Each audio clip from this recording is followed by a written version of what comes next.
Today I'm going to share with you 5 things you may not know about me. Katie did this video recently, and so now it's going to be my turn to share with you 5 things you may not know about me. I actually just had to meet Katie because I left the SD card for this camera up there. So I'm going to get a glass of water while Woody's napping, and then I'm going to sit down and tell you 5 things you may not know about me. So, we don't share everything on the channel. Of course we share a lot, but these videos are kind of fun because I feel like it lets y'all get to know us a little bit better. And we're always having new people subscribe to the channel. Thank you for that, by the way. So 5 things you don't know or may not know about me. I'm going to start off with the first one, and it's probably one of the most embarrassing moments of my life. We played at our friend's wedding. This was several years ago. It was before I met my husband. We played for them to walk down the aisle. And after that, we done that at several other weddings. We were standing up, of course, and kind of off to the side. At that point, I did not have strap locks on my guitar. After this experience that I had, you better bet I bought strap locks and put them on my guitar.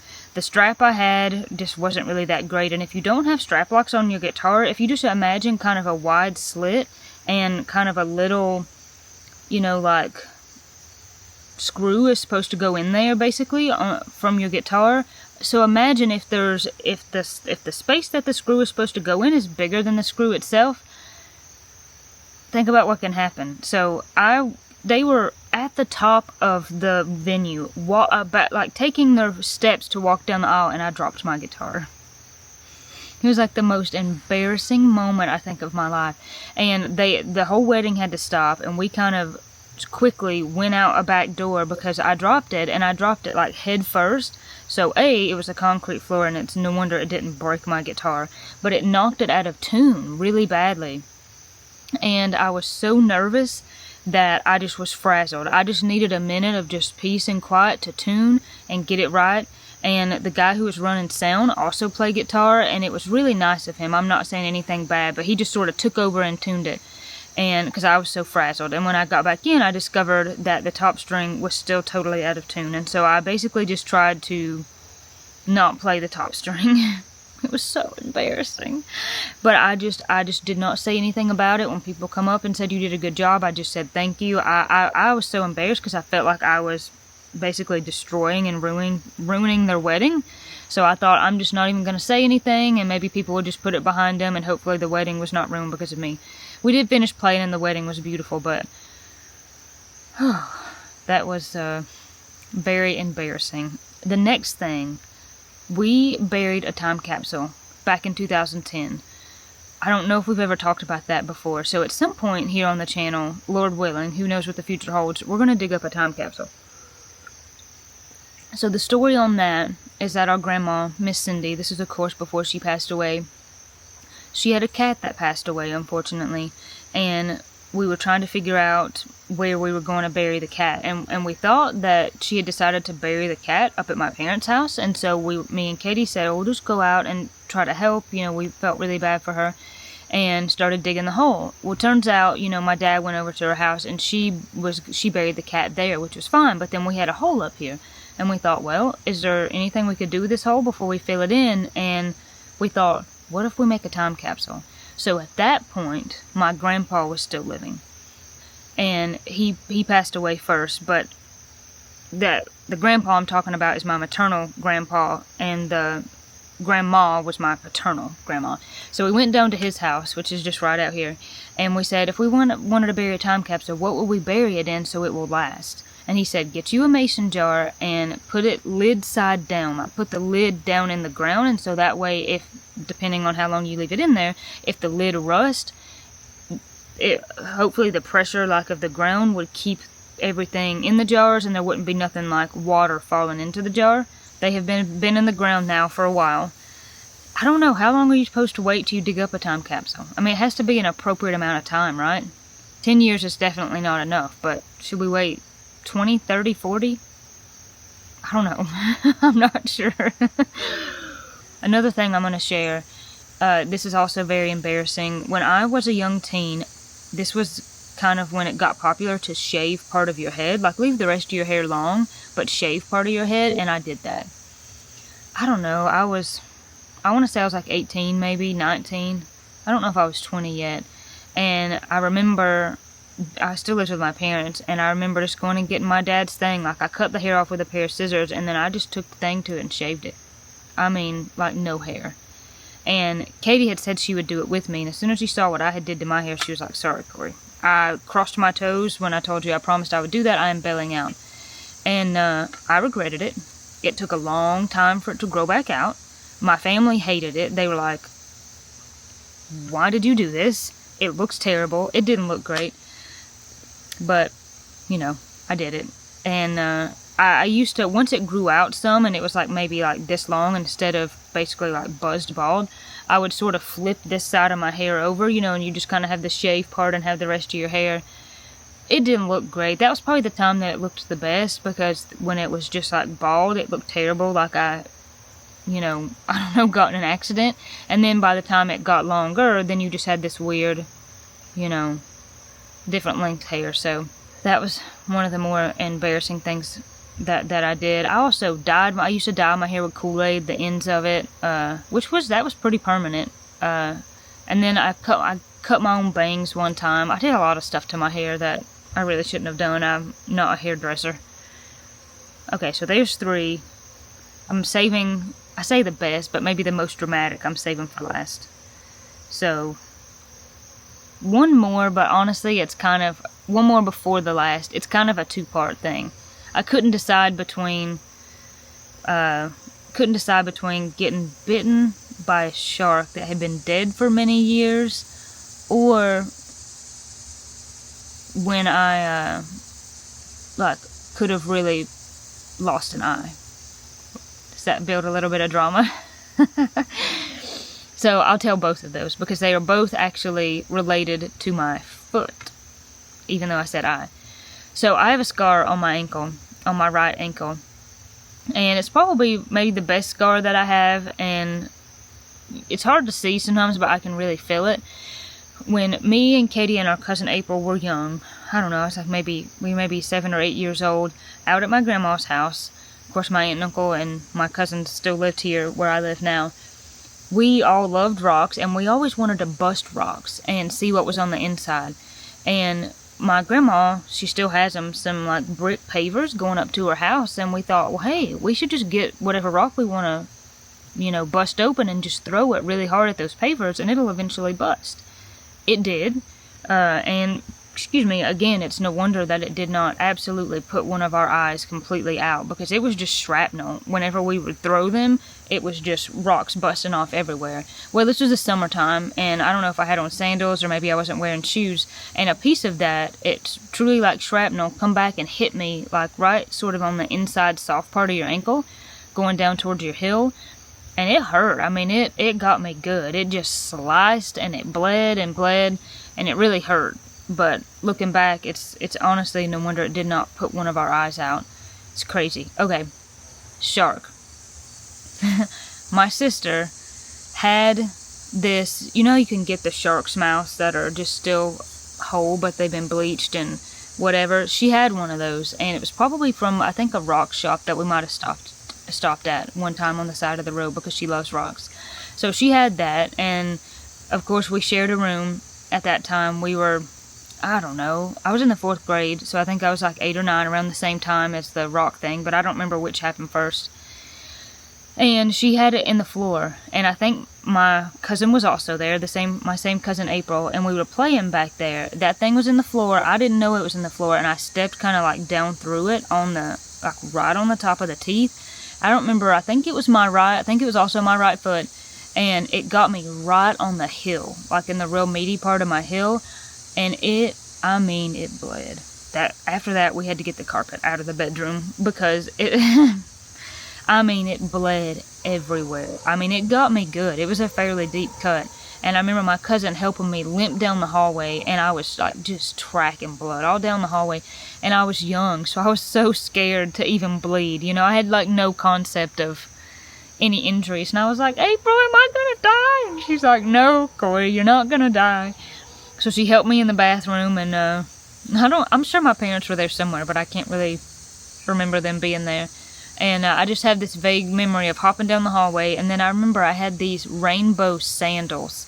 And I remember wearing these sandals in 4th grade, looking down so I can see my desk and my feet, and I had this big bandage on my heel. I had to limp for weeks until that thing healed. Oh man, that was crazy. But for me, it's funny looking back because my dad would say, he told me, he said, Corey, go to school and tell people that you're probably the only person who's been bit by a shark that's been dead for 30 years. He got the biggest kick out of that, so it's always funny for me to think back about. Okay, the last thing that I will share is about high school. I saved, I don't know if you would say best for last, but maybe most dramatic for last. And I will try to make a fairly long and complicated and detailed story short. Katie and I were, depends on how you look at it, technically suspended from high school.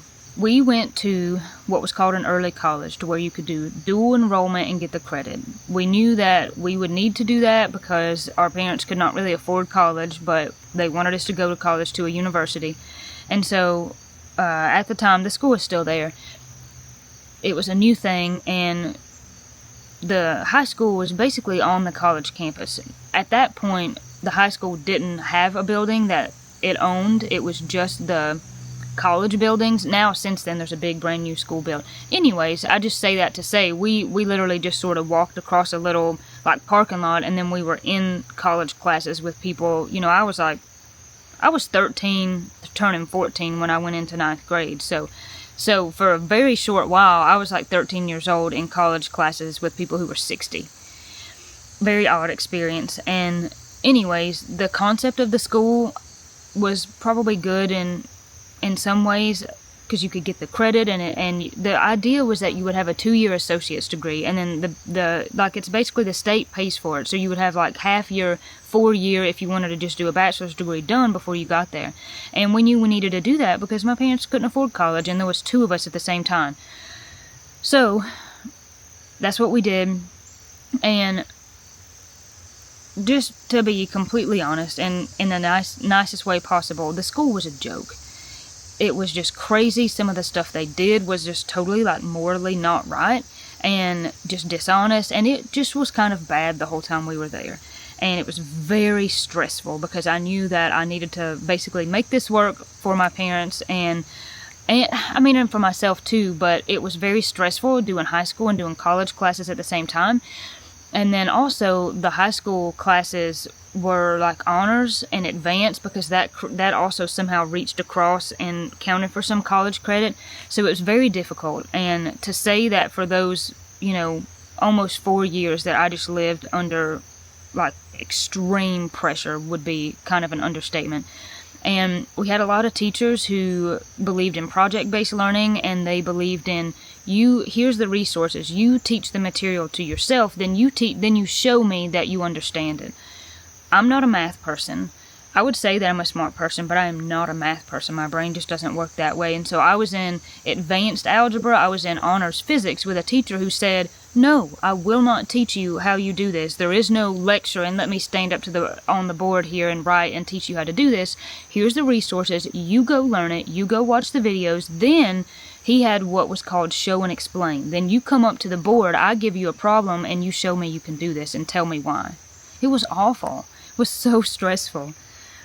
And there was just little things like that happened all along the way, and it was a small school, but because of that, I just felt like, you know, all the students who were like into bad things and drugs and stuff they shouldn't have been, I just felt like we were so like close to that. Man, there's 100 different crazy stories you wouldn't believe that I could tell you about that, just to be honest. But anyways, so flash forward, we are 3 months from graduation in our senior year. And there's been, just like I said, all kinds of crazy, ridiculous things happen. And I guess you could say that was the breaking point.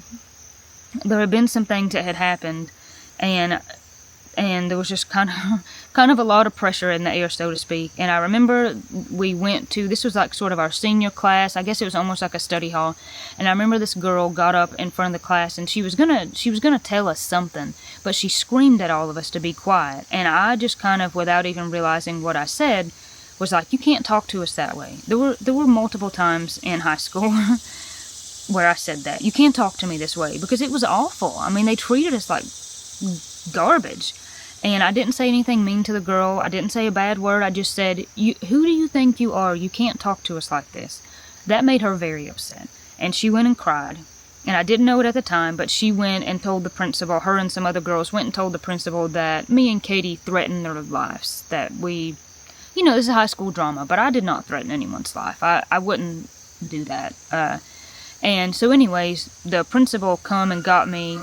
I don't know, it was in that same classroom. I don't remember if it was a couple of days later. She actually caught me. I was leaving the bathroom, coming back to the classroom, and she was like mega aggressive about it. And like took me to her office and was just like super in my face about things, and kind of tossed a clipboard at me and told me to write my statement. And I'm like, write a statement about what? And I guess about what these girls thought that we had said. And the counselor, and it was a really small office, so it was like basically a closet, and the counselor was sitting right there, and he never said a word. It was the most awkward, uncomfortable, like aggressive encounter ever, and I didn't know what to say. I knew kind of at that point that she was, she twisted people's words, and so I really didn't want to do that. And I just kind of felt hung, and I thought, well, what am I going to do? And, I said, my words, I said, I don't really feel comfortable having this conversation without a mediator here, which should have been the counselor, but he just didn't say anything. And so we sat there for a while, and it was so much pressure that all I knew to do was just to get up and open the door and leave. And so I did. I got up out of the office, and I opened the door. Katie was sitting on the couch outside, and I said, Katie, get your stuff, we're leaving. So to give you context, my parents also worked at the community college at the time, both of them, and so they were just like a walk away. I was just so much pressure, so nervous, so anxious, so frustrated that I was like, like fight or flight. I was like, I have just got to get out of here and make this pressure stop, or I'm gonna bust. So I opened the door and I said, Katie, get your stuff, we're leaving. And she was just sitting there looking at me like, because I don't know. I was like 16 maybe, or 17. And, anyways, the principal was like screaming at me, don't you do that, don't you leave, you can't do that. And I was just like, Katie, get your stuff, we're leaving. So, because I was going to go find my parents and just explain, here's what's going on, I don't know what to do. So, this is where it got, slightly interesting. So, at the time, the maintenance shop was just right there. So I knew if my dad was in the maintenance shop and he wasn't somewhere else on campus, he was right there. So me and Katie kind of busted out the door. I took off running. She did too, because I thought, are they going to chase us? And I didn't know she went through the shop and to see if Dad was there. So I just kept running, and at one point I turned around and she was no longer there. And so I actually ducked behind an air conditioning, a big like air handler outside, the thing that, goes outside. And I stayed there for a while and tried to figure out what I was going to do. And I was thinking, are they going to come after me? Because technically we're in the school's care, and I just ran away from school, even though I'm still on campus. And I called my sister, and the first thing she said was, what are you doing? Where are you at? Because she could hear the air handler going, and it was really loud. She had made it to my mom already all the way across the campus. And so they were like, come on, Corey, come out from behind the air handler, let's go. So I ran over there. And by that time, the principal had called, she probably knew that we were going over there and said, hey, what's going on? We need to talk about this.